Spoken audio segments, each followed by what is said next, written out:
Hey, what's up everyone? My name is Josh, the owner of BAK Wood Turning. Welcome to this week's video. This week we're going to be working on some mulberry. These pieces might have a little bit of burl in them. The tree had a lot of burl on it. There's a little one. Here's the big one. Right now it's probably about 11 inches, but you see it's got a void in it. And it's got some cracks. I think that's pretty typical for mulberry. I haven't worked with a ton of it, but most of what I have worked with has had these cracks in it, or brown lines. This is a two-piece cord set. And this has got a spot in it. This came from a tree that was knocked down in a windstorm. It does look like it's a crotch piece. So that's what we're going to be working on this week. We're going to have to inlay something into these areas. Not exactly sure what yet, but we'll figure that out when we get into it. So let's get over to the lathe and get started. Alright, first thing I'm going to do is I'm just going to use this chuck. I got the jaws opened up on it. I'm just going to use it as a jam chuck. Set this on here, bring tailstock up, pinch it in place. Then I can true up the tenon so then I can mount it in the chuck.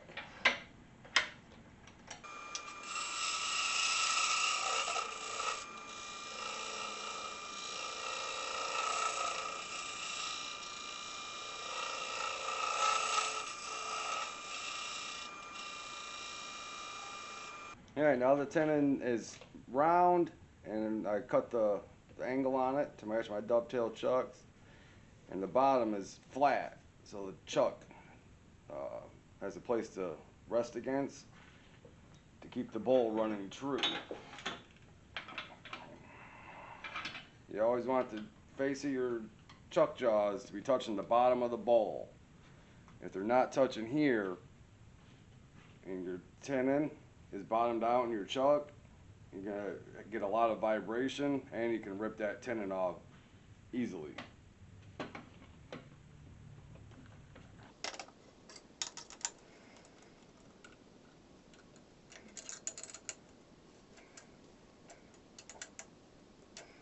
Alright, now I'm going to get the outside trued up close to the shape that final shape that I want. I'm not going to worry about making the outside pretty right now. I just want to get it running true and, you know, to the final shape that I want. Then I'll do the inside and I'll come back and do the outside last. Because throughout the process, you know, the bowl's going to move some. So I want to finish the outside last, make sure that's, you know, that's running true before I put the finish on. That way.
Hey, welcome back everyone. Today we're going to be working on the smaller of the cores, or smaller of the two pieces. When I cored this set out, I did put a tenon on top so I can put it in the chuck, turn a tenon on the bottom, and flip it around.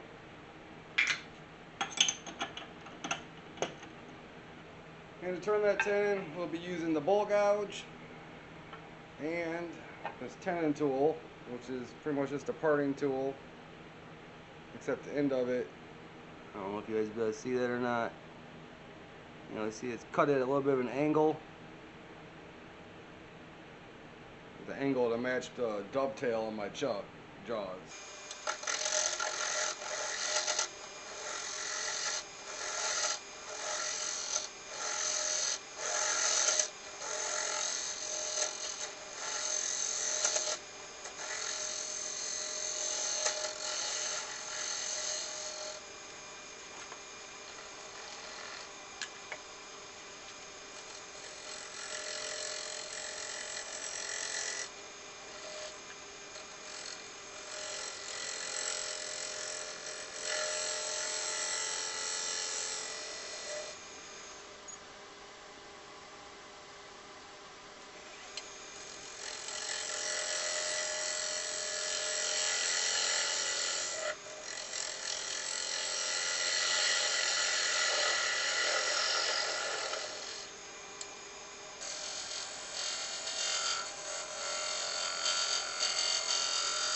Yeah, we'll get these cleaned up, ready for the inlay,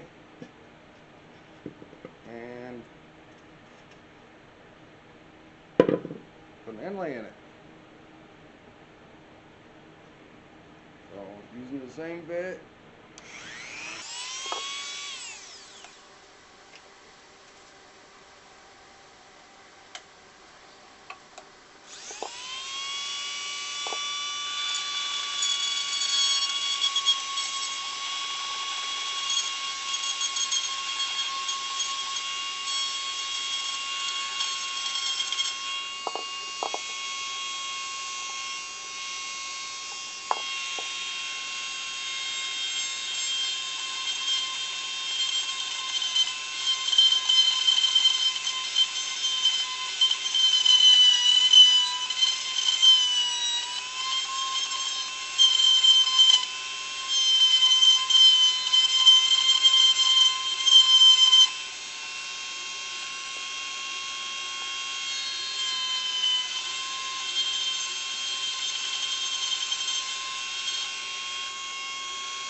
Be prepared that as you sand it or cut it back that you're going to have to add more to it, and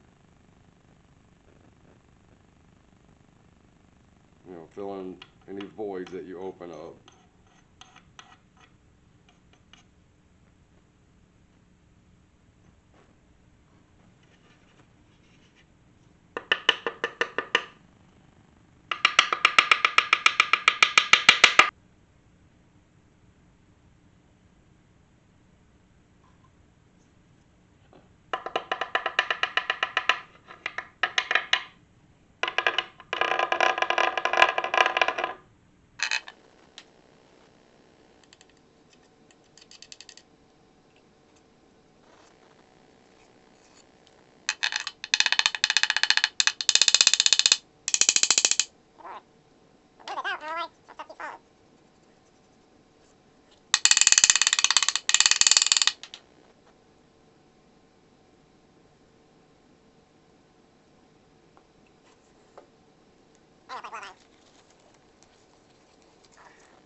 that's soaking up glue and curing.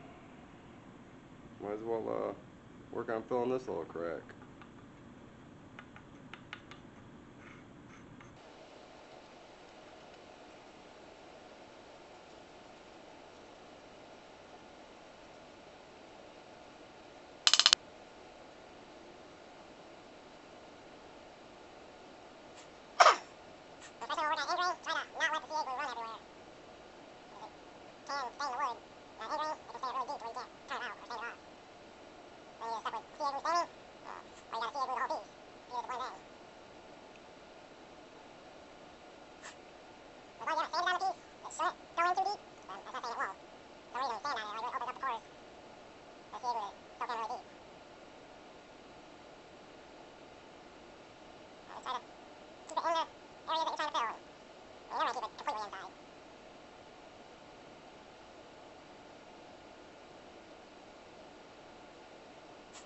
Alright, so it's been a couple hours.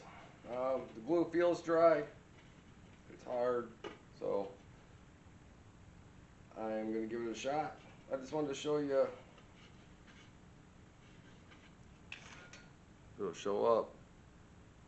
If you got a piece that you're going to be taking in and out of the chuck, it's a good idea to mark your number 1 jaw. That way you can put the piece back in the chuck the same way.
not gonna use tools on this anymore.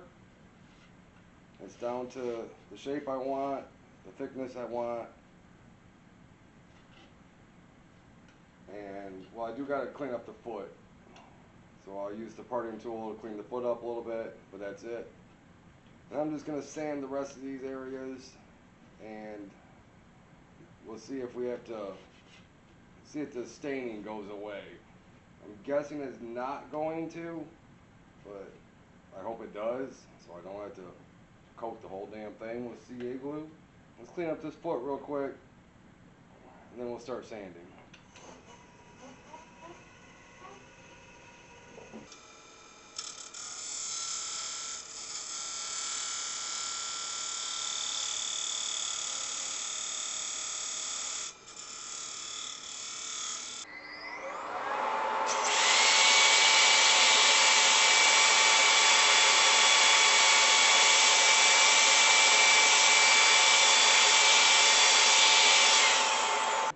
This is sanded up to 220 now. It sands up really nice. Takes a really nice finish. I do know that. And this extra fine soapstone that I'm working with today, I think that's definitely the way to go. If you're gonna try doing a soapstone inlay, I definitely would say invest in a used blender or old blender, whatever. You get a block of soapstone, it's like a brick. Break it into little coin-sized pieces or whatever. Throw in your blender, crush it up. Because I only have 2 really small voids in all of this inlay, and that's really uncommon.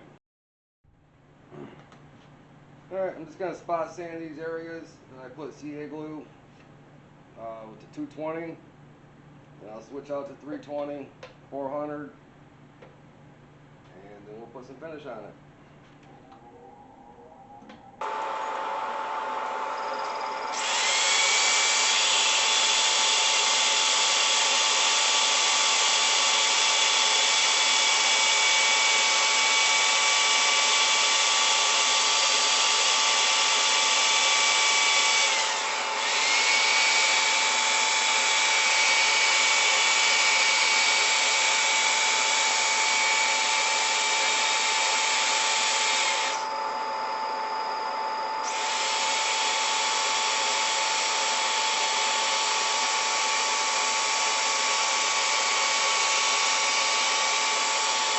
First coat, water looks gloss.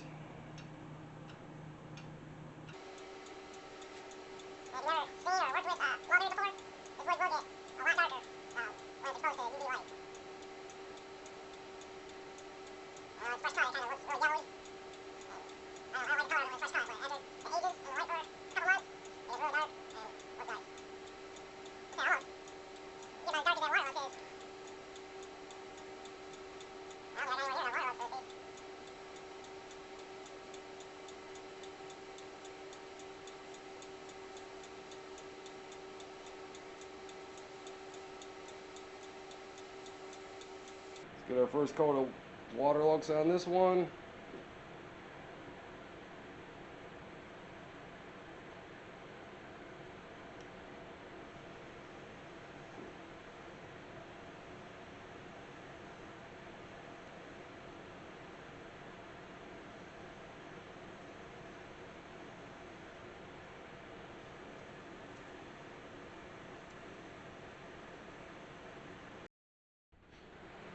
Hey, welcome back everyone.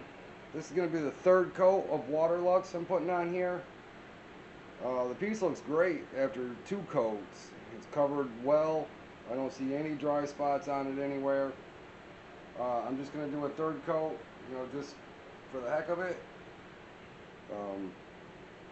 If somebody decides to use it, I want it to be well protected. So I'm going to throw a 3rd coat on it, and then we'll just have to take the tenon off, and it'll be done.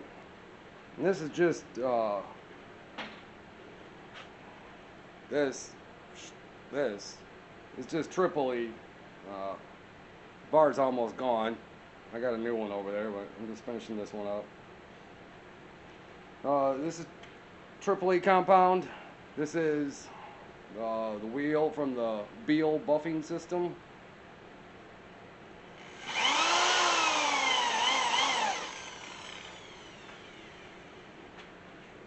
And I either use this or sometimes I just use 4-0 steel wool. I don't know, it just depends on the piece. I like using this. You get a really smooth finish with it.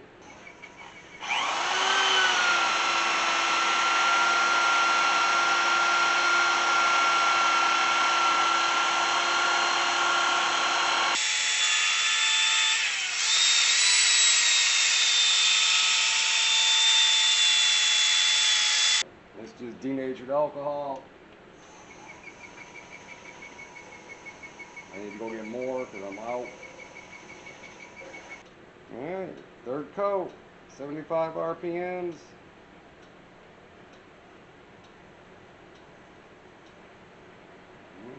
Coat number 3 and the little baby one.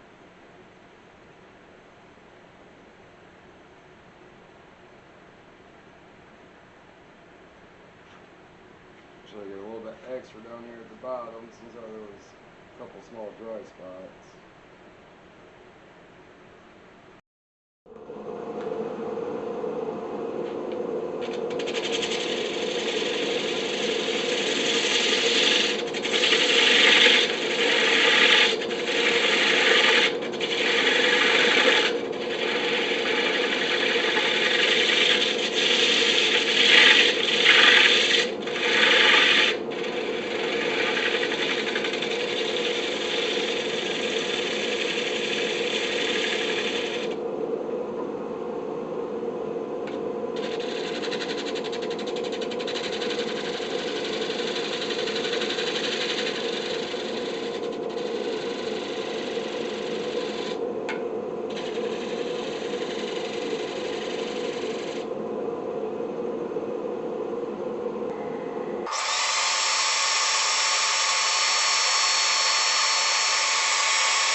Whoa, that one's way off.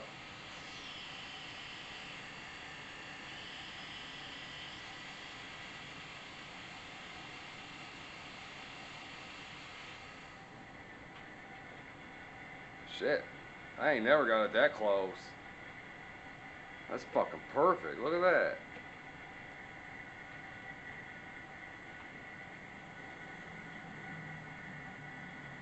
Just do it the same as any other part.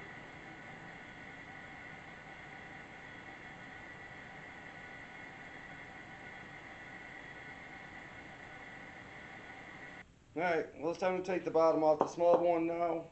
I didn't show this on the big one. So this is my homemade vacuum chuck.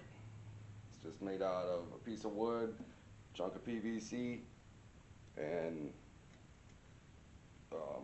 a bearing that a chunk of 3/8 tubing attaches to. I bought the bearing off some website online. That, you know, that's what they sell them for, is to make vacuum chucks. I had still my original center point from when I roughed out the piece. I always try to keep that on there, you know, so I can recenter it onto my vacuum chuck. And the chuck also works great as a jam chuck. You know, I'm not gonna turn the vacuum on until I get most of this foot taken off, or most of the tenon taken off, and then I'll turn the vacuum on. But yeah, let's take this tenon off and get this set done.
Hey, what's up everyone? That's gonna end it for this week's video. We got the Maulberry bowl. It's got some burl in it. The soapstone inlay. I think the inlay turned out great. I think putting it in the blender was a good idea for chopping up that soapstone. You gotta be careful with how thick you lay the soapstone in, but it's much easier to work with. So that was the big one. Here's the little one. It's got a lot more crotch grain in it than what the big one does, which is pretty typical. You know, the farther you turn down into a piece, the more of the crotch grain you turn away. This one still needs another coat on the bottom. It only has one coat on it. So that'll get another coat, but I want to get this video up. And you guys have already seen how I do that, so. But yeah, I hope you enjoyed it. Please hit that thumbs up button if you did. If you didn't, hit that thumbs down button. You know, let me know what you thought, you know, down in the comments. Let me know what kind of pieces you'd like to see in the future. And by leaving a comment down below, you will be entered into a giveaway when we reach 5,000 subscribers. And it's also the best way for me to grow my channel, to reach more people, more viewers, and to get on the better side of the YouTube algorithm. So if you guys could leave a comment and hit that thumbs up, I'd really appreciate it. And I'll see you guys on the next one.